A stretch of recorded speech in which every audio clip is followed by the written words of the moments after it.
केंद्रीय माध्यमिक शिक्षा बोर्ड ने 2022-23 शैक्षणिक वर्ष के लिए जहां 2 टर्म में नहीं बल्कि एक बार ही बोर्ड परीक्षा कराने का फैसला लिया है, वहीं सिलेबस में भी बदलाव किया गया है। केंद्रीय माध्यमिक शिक्षा बोर्ड ने नए शैक्षिक सत्र के लिए नए पाठ्यक्रम की घोषणा कर दी है।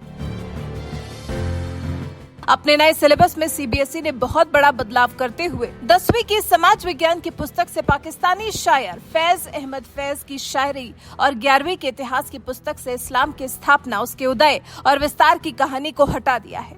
इसी तरह 12वीं की किताब से मुगल साम्राज्य के शासन प्रशासन पर आधारित एक अध्याय ही बदल दिया गया है। तो क्या अब फैज अहमद फैज की शायरी से छात्र महरूम हो जाएंगे? निसार में तेरी गलियों पे ए वतन कि जहां चली है रस्म की कोई न सर उठा के चले। दिल ना उम्मीद तो नहीं नाकाम ही तो है, लंबी है गम की शाम मगर शाम ही तो है। ऐसी सुंदर शायरी लिखने वाले शायर फैज को सीबीएसई ने अपने सिलेबस से हटा दिया है। हालांकि ये बहुत बड़ा फैसला था जिस पर टीचर्स की राय बटी हुई है। कोई इसे छात्रों के लिए फायदेमंद करार दे रहा है तो कोई स्टूडेंट्स को बहुत सी अच्छी बातों से महरूम कर देने की बात कर रहा है। कक्षा 10वीं की लोकतांत्रिक राजनीति नाम की पुस्तक में चौथा अध्याय जाति, धर्म और लैंगिक मसले का है, जिसके तहत उप शीर्षक धर्म, संप्रदाय और राजनीति है, जिसमें सांप्रदायिकता के बारे में बताया गया है। बच्चों को सांप्रदायिकता में राजनीति की भूमिका समझाई गई थी। 3 कार्टून बनाए गए थे, जिसमें से 2 कार्टून में फैज की एक शायरी लिखी थी। शायरी वाले पहले 2 कार्टून को हटा दिया गया है।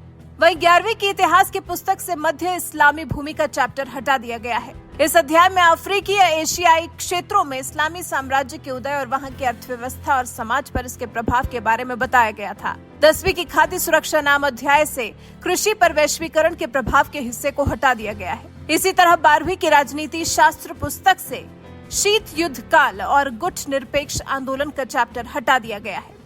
दिल्ली स्थित जवाहरलाल नेहरू विश्वविद्यालय के प्रोफेसर मौसमी बासु ने सवाल किया कि आखिर किस आधार पर किए जा रहे हैं ये बदलाव? क्या इसके लिए शैक्षिक समुदाय से संपर्क किया गया है?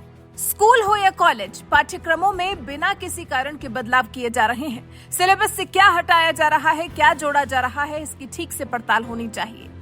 वहीं गणित से भी कई चैप्टर्स को हटाया गया है। ऐसा नहीं है कि सिर्फ इतिहास या समाज विज्ञान जैसे विषयों से ही चैप्टर्स को हटाया गया है या बदला गया है। सीबीएसई के नए सिलेबस में गणित के भी कई चैप्टर्स हटाए गए हैं। सीबीएसई ने सत्र 2021-22 के लिए भी पाठ्यक्रमों में बदलाव किया था। तब बोर्ड ने 11वीं की राजनीति शास्त्र पुस्तक से संघवाद, नागरिकता, राष्ट्रवाद, धर्मनिरपेक्षता जैसे अध्याय हटा दिए थे, लेकिन विवाद होने पर इन्हें वापस जोड़ दिया गया था। आपको बता दें, सिलेबस में बदलाव के अलावा अगले शैक्षणिक वर्ष से सीबीएसई बोर्ड केवल एक बार ही परीक्षा आयोजित करेगा। मतलब ये कि साल 2023 के लिए 2 टर्म में परीक्षा कराने के सिस्टम को रद्द कर दिया गया है और कक्षा 10वीं और 12वीं के बोर्ड की परीक्षा सिर्फ एक बार ही आयोजित की जाएगी। महामारी के वक्त केंद्रीय शिक्षा बोर्ड ने साल 2022 की अंतिम परीक्षाओं को 2 टर्म में विभाजित किया था। सीबीएसई टर्म 1 परीक्षा 2022 नवंबर-दिसंबर 2021 में आयोजित की गई थी और टर्म 2 परीक्षा अप्रैल-मई 2022 के लिए निर्धारित है। अब जब बोर्ड ने फिर एक बार पुराने पैटर्न को अपनाने का फैसला लिया है, साथ ही सिलेबस में जिस तरह से बदलाव किया है, उस पर बहस छिड़ना तो तय माना जा रहा है। बहस की शुरुआत भी हो चुकी है।